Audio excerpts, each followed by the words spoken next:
Ah, hey, bonjour. Alors, comme vous avez vu, la présentation là, elle est en français. Ça fait 16 ans que je vis plus en France et j'ai déjà donné cette présentation 2 fois en anglais. Donc, il y a une forte chance pour que pendant la présentation, hop, ça passe en anglais automatiquement. Vous avez le droit de faire des grands yeux ou de râler. OK? Désolé.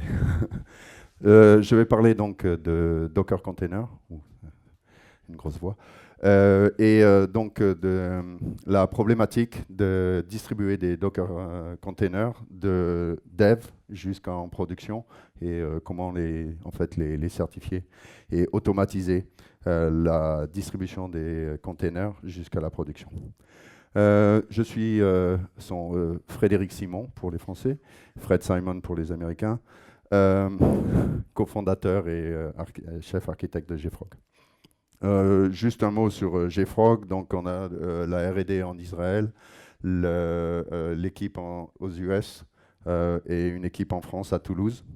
Et on aime beaucoup, beaucoup les grenouilles. Il y a des grenouilles partout et on a des grenouilles partout. On a 3 produits. JFrog Artifactory, donc là, le talk et la présentation est à propos de JFrog Artifactory. Donc un Binary Repository Manager, Bintray pour la distribution, ça fait JCenter, la distribution du Android SDK, de Homebrew et de beaucoup d'autres choses, donc probablement vous l'utilisez sans le savoir. Et JFrog Mission Control pour gérer tout ça. OK. Donc, on va parler de Docker.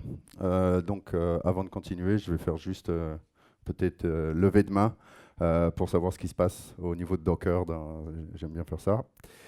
Premier, qui a déjà entendu parler de Docker? Oui, tout le monde. Qui peut faire le tutoriel de Docker sans... comment? C'est pas si difficile. Qui a déjà fait des proof of concept, déployé et déjà joué? Waouh! Et finalement, qui l'a mis en production? Waouh! Waouh! Cool! Donc, c'est de mieux en mieux. Hein, d'année en année, il y a de plus en plus de gens qui mettent Docker en production. Bon, c'est encore assez difficile. Et bon, il y a une grosse étape à passer. Et un des gros problèmes sur Docker en production, c'est faut en avoir confiance. Il faut avoir confiance de ce qu'on déploie, il faut avoir confiance de ce qui se passe. Et il y a beaucoup de black magic, il y a beaucoup de boîtes noires et de choses qui sont un peu bizarres. Et la problématique dont je vais parler ici, c'est l'intégrité. Donc, quand on fait avant qu'il y ait Docker, on faisait quand même de la continuous integration, continuous deployment, continuous testing et tous les continuous du monde. Mais maintenant, avec Docker, donc ça rajoute une étape.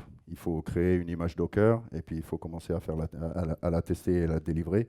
Comment on emploie tout ce qu'on avait avant sur les images Docker. Et JFrog Artifactory plus Docker. Regardez pas trop longtemps à cette image, c'est assez disturbant. OK. Donc pour la petite histoire, chez JFrog, on a commencé à faire du Docker très rapidement dès que c'était sorti, et nos clients ont commencé à nous dire il faudrait vraiment que vous commenciez à gérer les images Docker sur Artifactory. Est-ce que vous pouvez nous aider à distribuer? Et ça fait 2 ans maintenant qu'on JFrog Artifactory supporte Docker et est un Docker Registry. Et des expériences de base sur la gestion des images Docker, c'est la gestion des binaires. Okay. On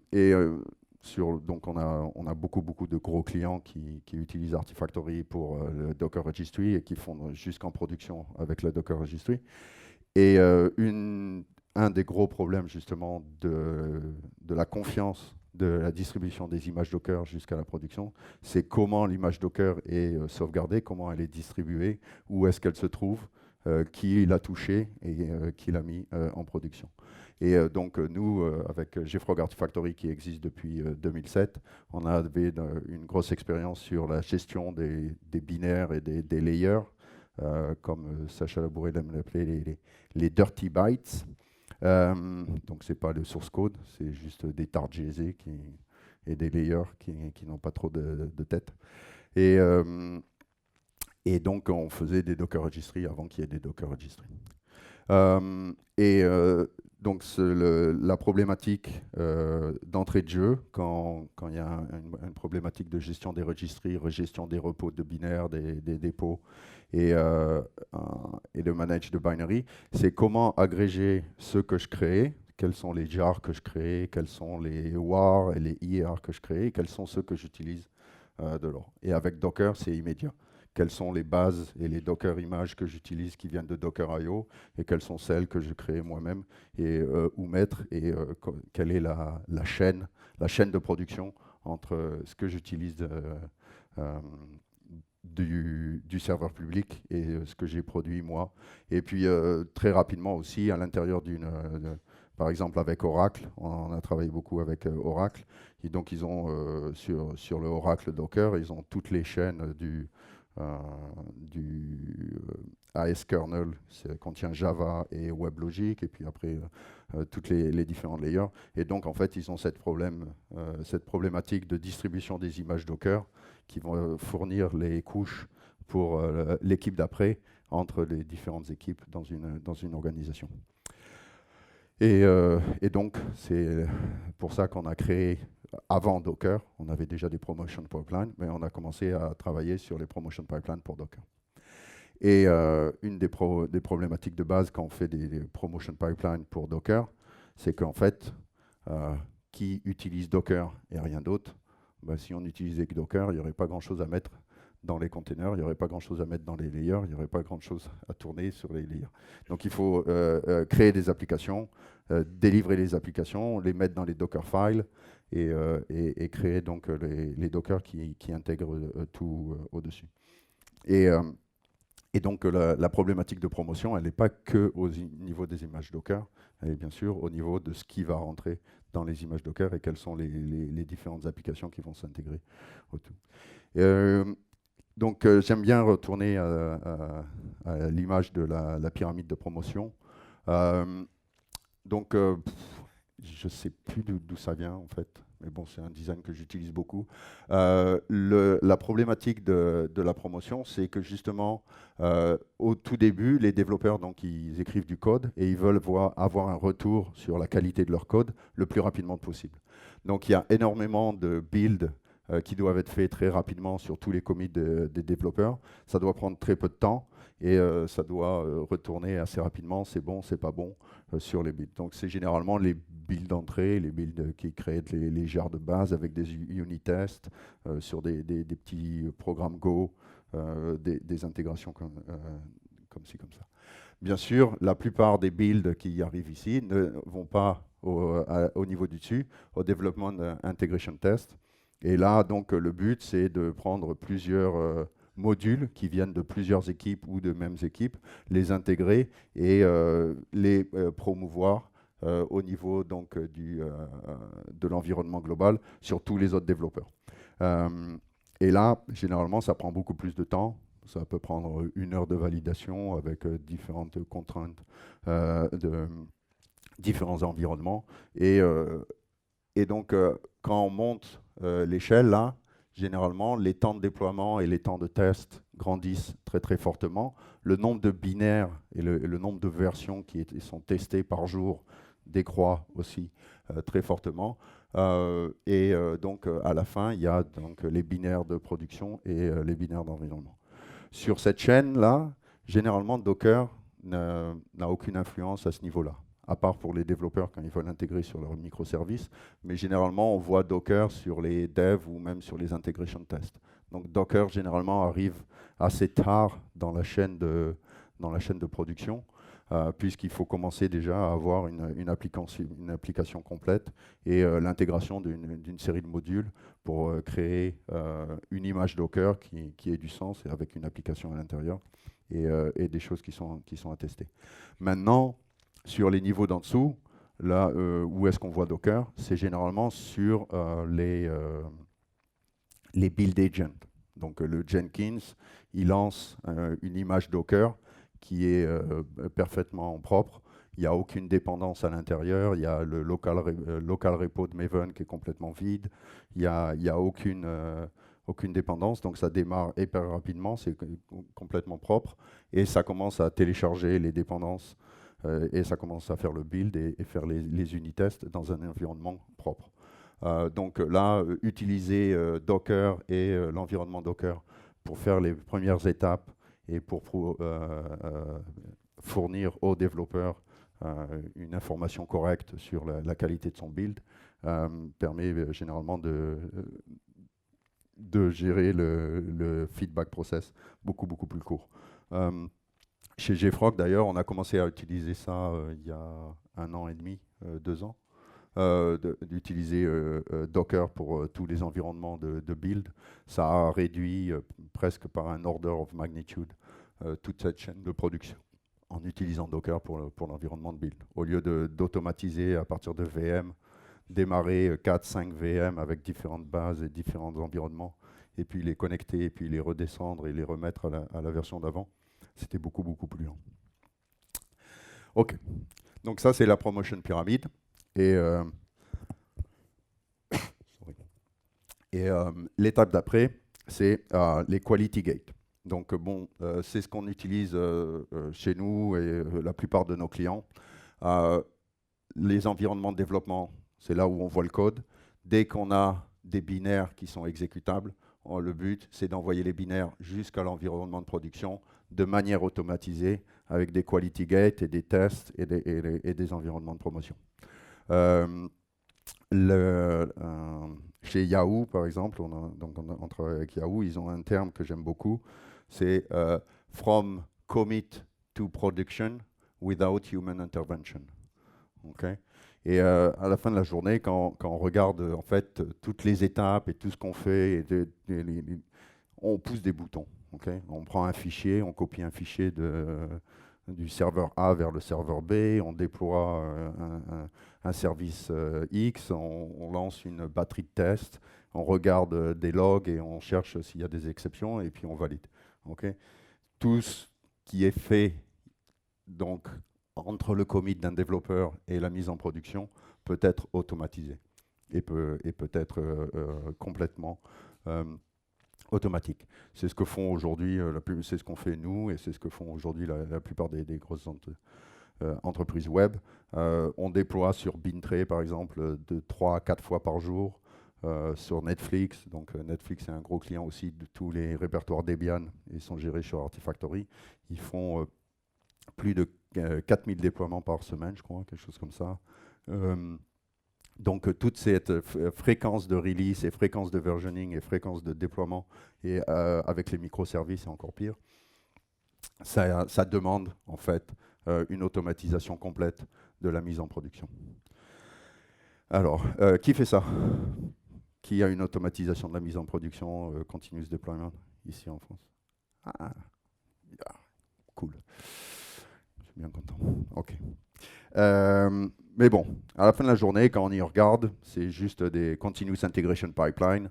On faisait ça depuis longtemps, mais bon, il y a toujours un moment, surtout sur l'observation des logs, la QA et des choses comme ça qui sont encore manuelles.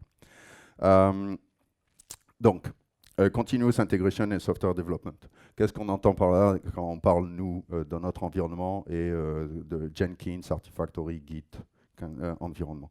Donc tout démarre avec un développeur, un gentil petit développeur qui crée des dépendances. Donc une stack aujourd'hui qui n'arrête pas de grandir. Sorry, donc Maven, on utilisait Maven depuis qu'il y a Devox, il y a toujours eu du Maven. Maintenant, il y a beaucoup de Angular, donc on fait du NPM qui est là, et du Bower. Il y avait du Ivy avec SBT, du Scala, le NuGet donc, pour l'environnement Microsoft. Et donc, tous ces environnements de dépendance, aujourd'hui, sont déclaratifs. Okay, il y a encore quelques-uns qui mettent leurs dépendances dans les répertoires Git et qui mettent des gros fichiers de dépendance dans leur répertoire Git. Mais bon, j'espère que d'après ce qu'on voit, ça disparaît très rapidement. Le but, donc, c'est de déclarer les dépendances à partir de fichiers texte. Et donc, le développeur peut directement résoudre ces dépendances sur Artifactory. Et le but, là, c'est d'avoir du contrôle direct et de pouvoir manager et monitorer qu'est-ce qui rentre et qu'est-ce que le développeur utilise et qui est utilisé pourquoi. Ça résout donc sur les environnements publics. Donc là, encore le Docker.io, Bintray, le GitHub, du NPM. Enfin, bon, il y en a partout. Qui a souffert du NPM Get chez vous? NPM Get. Ah, avec Artifactory, il n'y a pas de NPM Get. Oui, donc le but, c'est justement d'avoir un environnement semi-automatique où donc les binaires ils viennent des remote repositories, mais ils sont donc cachés en proxy. Et donc après, ça peut travailler entre les développeurs de manière autonome. Et là où ça devient intéressant, c'est bien sûr une fois que le développeur est content et qu'il fait son commit dans son Git, et le CI server se réveille, récupère toutes les dépendances qui ont été déclarées, lance normalement les mêmes outils qui ont été utilisés sur l'environnement de développement et résout les mêmes dépendances qui ont été résolues ici, si tout se passe bien. Si quelque chose ne se passe pas bien, c'est probablement que l'environnement du développeur n'est pas propre et que l'environnement CI server est beaucoup plus propre et donc vous pouvez contrôler comme ça la résolution des dépendances. Déploiement de tout ça sur le JFrog, donc sur Artifactory en retour. Et donc là, d'ailleurs, donc ce qui est important, c'est qu'à chaque niveau de dépendance, donc généralement c'est du Java Code qui crée un jar, qui crée un war, qui a du NPM, qui a du Bower, qui crée un autre type de zip, qui crée un Tomcat, qui est embeddé dans du Docker. Donc chaque étape, c'est un build, chaque étape, c'est une agrégation, et chaque étape, c'est récupérer de ce qui a été fait avant, le repackager et le remettre dedans. Okay, donc c'est une boucle complète. Et à mon avis, sans les CI servers, il n'y aurait pas eu de Docker aujourd'hui. Créer une image Docker et lancer avec un Docker file et déployer à l'intérieur d'une image Docker toute notre application sans l'automatisation et sans de l'automatisation de Jenkins, ça aurait été tellement pénible, personne n'aurait utilisé Docker. Donc le fait qu'on a une automatisation complète, on lance Docker dans Docker, on lance le Docker file, on récupère tout ce qui a été créé avant et on peut créer une image Docker assez rapidement, permet en fait l'adoption de Docker et la promotion. Une fois qu'on a ces données, on peut donc lancer du Gatling, lancer du test et promouvoir et dire OK, maintenant c'est bon, et on déploie vers la production. OK.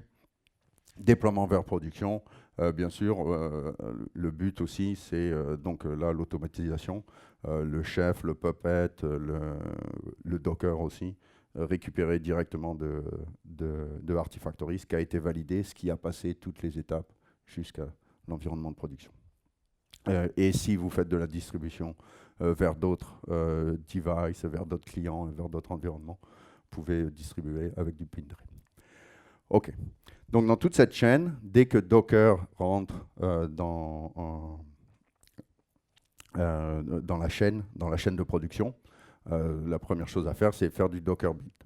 Et ce qu'on voit sur beaucoup des clients, c'est qu'ils font du Docker build pour tout.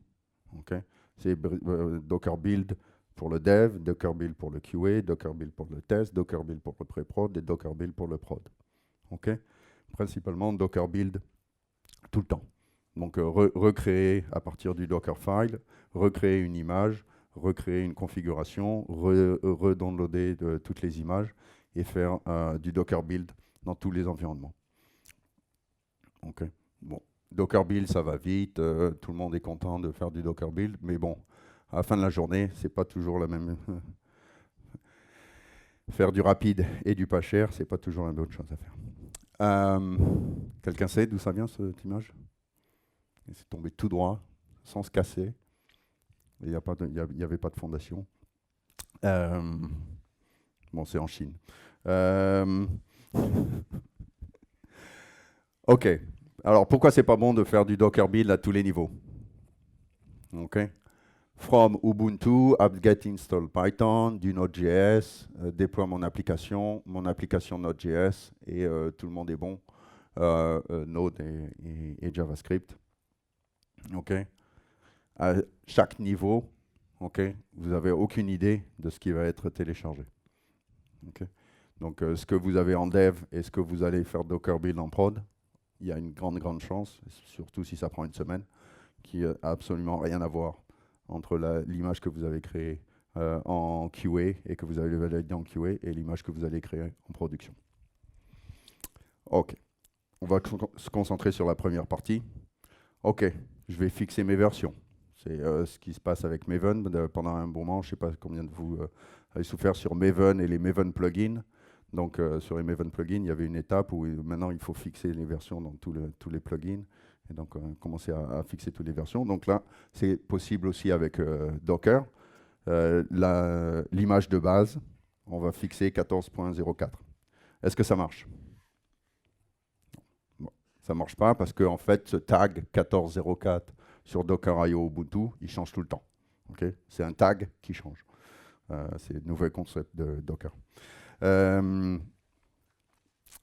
Donc 14.04, il contient toutes les mises à jour security et donc c'est l'image de base Ubuntu Docker, mais elle change tout le temps. OK, donc je vais mettre le checksum de l'image que je veux. Alors maintenant, pour savoir quelle version, d'où ça vient, qu'est-ce qui se passe, comment je mets à jour, bon, c'est pas trop drôle. OK, bon, maintenant c'est fixé. OK, on va fixer celle-là. Et on va faire un apt-get install et on va être sûr que cet environnement-là est fixé aussi avec des environnements. Bon, c'est never ending story, ça prend beaucoup de temps et c'est principalement le problème principal qu'on essaye de résoudre à JFrog.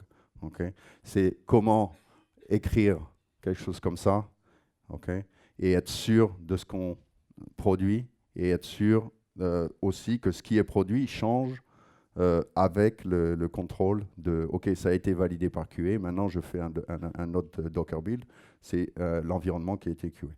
Mais le mieux, c'est en fait de respecter l'homme le plus intéressant du monde et de dire que dès qu'on a des binaires qui sont exécutables et qui sont immutables, pourquoi ne pas promouvoir les binaires eux-mêmes? Okay, c'est ce qu'on fait avec les jars, c'est ce qu'on fait avec les IAR et les WAR, c'est ce qu'on fait avec des TarGZ quand il y a des automatisations de déploiement TarGZ. On fait donc immutable and stable binaries et on essaye de faire de promouvoir. Et donc c'est ça le but, c'est de faire de la promotion de pre-build binary et donc de la promotion d'images Docker. Et donc on s'est dit, ah bah oui, on sait faire ça, on faisait ça avec les IAA, on faisait ça avec du Debian, on faisait ça avec du Yum, du RPM, on sait faire ça depuis longtemps à JFrog. Faisons ça avec Docker, il n'y a pas de problème. OK. Alors, on a commencé par une petite limitation, le Docker tag. Alors, je ne sais pas d'où ça vient, mais bon.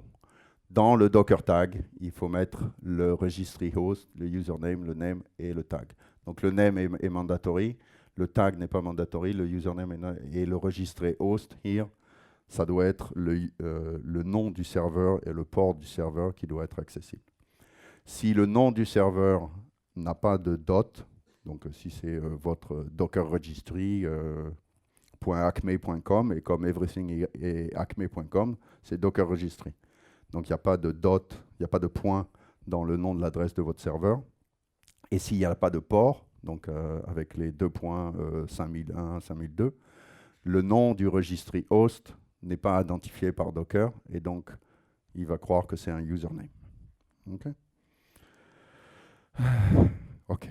So, bon. Donc, principalement, le seul vrai moyen de faire ça, c'est un seul repository par host. Voilà. Et donc, si on veut, nous, c'est comme ça qu'on fait de la promotion chez nous, chez JFrog, on crée une URL pour le développement, une URL pour le QA, une URL pour le staging, une URL pour la production.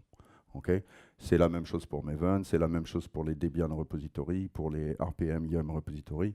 Et le but dans Artifactory et dans JFrog, c'est de dédupliquer les fichiers et de réindexer très rapidement pour ces différents environnements et de faire de la promotion entre les différents environnements. Okay. Avec Docker, bien sûr, le truc principal, c'est qu'on a besoin que d'un seul registry. Qui veut utiliser plus d'une seule registry dans son environnement, puisque le registry tag et le registry host est hard-coded. OK, donc ça n'a pas marché. OK, qu'est-ce qu'on a fait? Première chose, on a commencé à mettre des métadatas sur les tags eux-mêmes. Okay, donc dans chaque tag, on peut mettre des labels avec des keyspace et des environnements. C'est beaucoup de travail manuel, mais surtout, donc c'est assez costaud, il y a beaucoup de travail à faire. Et le problème principal, c'est en fait la capacité de faire des queries sur ces métadonnées. OK. We can do better. Dans cette image, c'est bon. OK. Le but, OK, donc zéro, OK, du commit vers la production without human intervention. OK, from commit to production without human intervention. Donc, s'il y a un manque de confiance dans une des tests, dans une des quality gates, ou dans une banque, donc on travaille avec les banques, par exemple, je suis un développeur, j'arrive à rajouter le code que j'ai envie de rajouter et je peux le déployer directement en production. Si je suis un bon hacker et un bon crook, c'est quand même assez tentant de rajouter toutes les décimales, hop, ça va sur mon compte en banque et on va déployer. Okay. Et donc les quality gates là, ils doivent avoir confiance complète. Okay. Et donc le but, c'est de contrôler qui a le droit de déployer quoi et qui a le droit de mettre quoi à cet environnement. Okay. Et donc pour chacun des environnements dev, le virtual repository name et le tag name doit être composé en fait host, port et busybox. Donc il a fallu qu'on travaille justement sur cette transformation d'un tag host et port Docker vers notre environnement de base, l'environnement dev. Aujourd'hui, on fait ça en fait avec du Nginx ou du Apache ou des choses comme ça, du redirect. Et donc, on fait du rewrite de V1 et V2 des requêtes de Docker vers l'environnement. Donc, ça, c'est pour le port 5001. Il ira vers l'environnement dev. Okay, donc, chaque port, en fait, ici, sera mappé sur une registry différente. Okay. Et donc, après, dans les environnements de développement, il faudra changer le port à chaque fois qu'on fera de la promotion. On essaie de simplifier ça et à mon avis, on va travailler. Donc, on a rajouté cette feature dans Artifactory au niveau du reverse proxy. OK, now, le problème est dans 5001, 5002, 5003, 5004, j'ai 4 environnements. Il faut que je fasse un pull, un retag et un push. Okay. Donc, on faisait ça d'ailleurs au début avec Docker.io. Pull from Docker.io, retag tout ce que j'ai besoin et un push de nouveau dans mon registry privé. Ce n'était pas spécifique à Artifactory. C'était pour n'importe quel private registry environment, Docker push, Docker pull, Docker tag, Docker push. Bon, c'est pas très très drôle. OK. Donc, ce qu'on aime bien, en fait, dans ce genre d'environnement, c'est au niveau des configurations, au niveau du code que les développeurs aient à gérer, ne pas avoir à se répéter et très, très clairement dire, OK, ça, c'est l'environnement dev, ça, c'est l'environnement QA, et il n'y a pas de raison de faire d'erreur. Et donc, on a créé les virtual repositories. Donc, les virtual repositories, c'est la capacité, en fait, sous une seule URL et un seul environnement, d'agréger plusieurs repositories. ok. On avait ça depuis Maven, Nexus il avait ça aussi avec Group, Archive ils avaient ça. Et donc on a créé ça, mais pour Docker. ok. Donc le Remote Repository, c'est le Docker Hub, ça peut être le Google Cloud Registry aussi, ou quoi que ce soit. Et le Local Repository, c'est votre Private Repository. ok. Et donc maintenant, il y a donc les 4 registries, il n'y en a qu'un seul, et le Docker Push, Docker Pull, il peut se faire directement sur le même. Et donc il n'y a pas de... on a support aussi du déploiement directement sur le virtuel. Et ce qui se passe là, c'est que en fait, c'est configurable de savoir où est-ce que ça va aller. Et on fait la promotion à l'intérieur de Artifactory même. ok. Donc ça se passe comme ça. Jenkins fait une résolution ici. Donc le développeur ou Jenkins fait de la résolution. Quand ils font de la résolution, ça résout de dev local, de prod local et de Docker Hub. Ça donc agrège toutes les résolutions de tous ces environnements-là. Et ça permet de créer des Docker files avec une seule tag et une seule source et d'agréger toute une série d'images et de différents noms. Par contre, dès qu'il y a un deploy, donc un Docker push ou push Marcel, pour ceux qui savent. Un Docker push, et donc là, c'est configuré dans le Docker virtuel où est-ce que ça doit aller. Comme c'est un développeur, en fait, ça doit aller dans le dev local. Donc ça arrive au niveau du dev local. Et là, Jenkins, il se réveille, il fait la résolution, il fait des tests, il fait de l'intégration, il dit « Ok, tout est bon, j'ai passé tous mes tests, je vais faire de la promotion de cette image-là, du dev vers le prod ». Et donc, c'est complètement automatisé. Et une fois qu'on a un client, donc ça peut être une data center, une machine ou quoi que ce soit, quand il fait de la résolution, il ne fait pas de la résolution de dev, il n'a pas la visibilité de résolution sur le dev, il a visibilité que sur le prod, et donc il fait la résolution sur le prod environment. OK. Et donc, le promo de pre-build binary, dans toutes ces étapes-là, l'étape d'après, c'est trouver le bon binaire et en fait avoir la visibilité. Un point important qu'on a découvert dans tous ces systèmes de promotion automatique et d'automatisation de commit vers production, c'est en fait la rapidité, c'est très important, donc pouvoir déployer plusieurs fois par jour. Mais la visibilité est en fait beaucoup, beaucoup plus importante. Savoir qu'est-ce qui s'est passé, qui a validé, quels tests ont été lancés sur cette image Docker principale, où sont les logs, quels sont les liens vers les Jenkins build et tout l'environnement. Et donc, avoir la traçabilité et de savoir qui a déployé quoi. Donc, en mettant des règles de sécurité sur les repos de binaire et de savoir, OK, il n'y a que ces agents et ces robots-là, Jenkins agents et robots-là, qui ont le droit de faire de la promotion de QA vers pré-prod ou vers staging ou promotion vers prod, et de savoir exactement qu'est-ce qui s'est passé. Et donc de voir exactement quand est-ce que c'est en prod et quand est-ce que c'est en environnement. Encore, là, les métadatas, mais bon, ça marche bien. Le problème, c'est comment les consommer. Okay.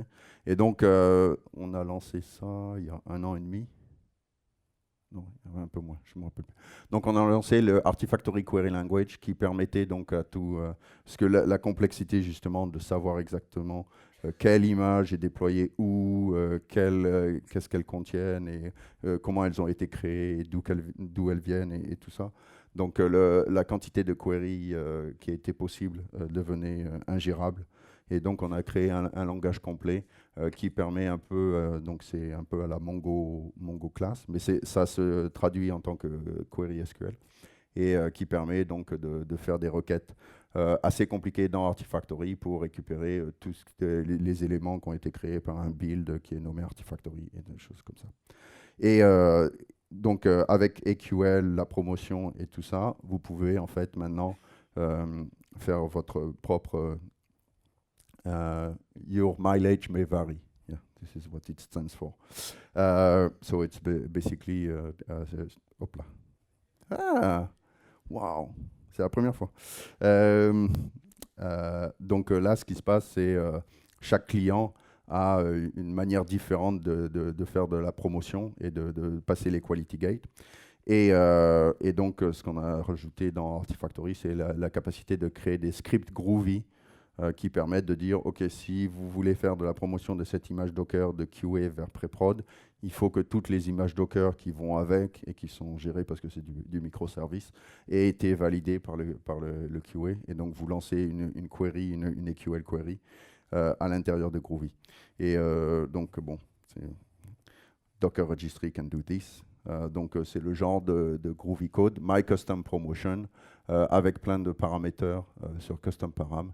Et donc, vous pouvez, donc, build name, build number, récupérer toutes les données sur ce build principal, les images qui ont été créées, les étapes qui ont été faites, les WAR et tout ça. Donc, c'est ce qu'on utilise d'ailleurs, nous, et il y a beaucoup de clients aussi qui utilisent ça pour l'automatisation complète jusqu'à la mise en production. Et principalement, donc, c'est ce que je veux dire sur ce talk-là, sur cette présentation. Essayer au maximum de faire de l'automatisation. On voit encore beaucoup de clients qui, c'est le DevOps Borat qui dit ça. J'ai I have a full automated pipeline made of 37 manual steps. Bon, on en voit encore pas mal et c'est vrai que de temps en temps, quand on fait, si on fait des releases tous les 6 mois, bon, c'est pas gênant. Si on fait tous les mois, ça commence à être pénible. Toutes les semaines, c'est ingérable et plusieurs fois par jour, bon, c'est pas possible. Donc, et donc le but de tous ces processus, c'est justement d'automatiser.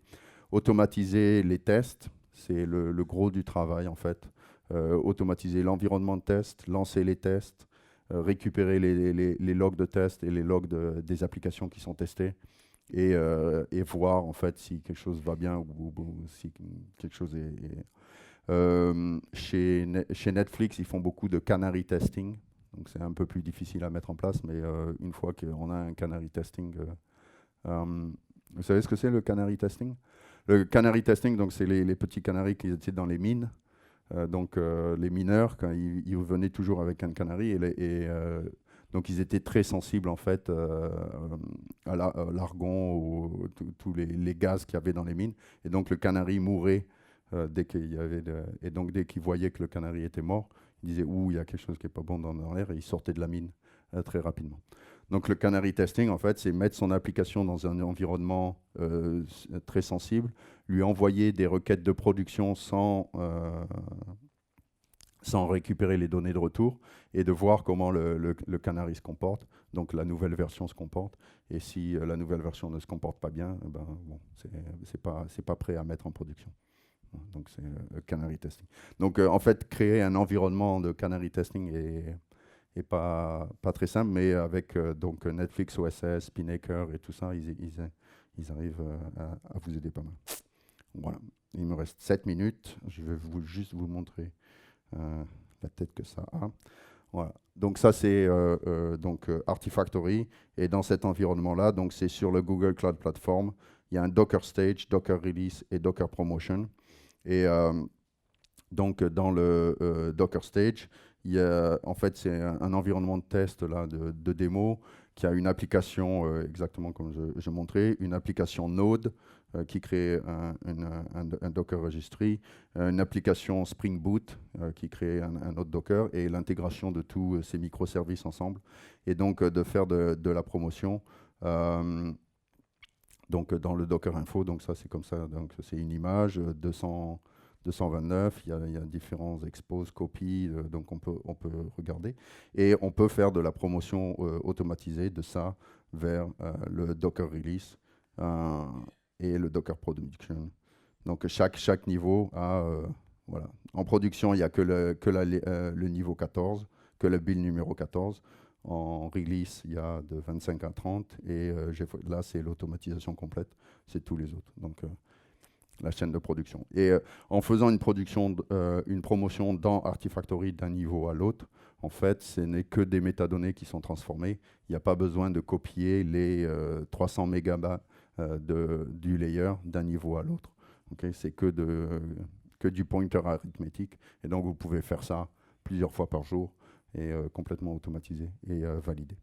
Et bien sûr, il y a les propriétés aussi à ce niveau-là que vous pouvez gérer. Voilà.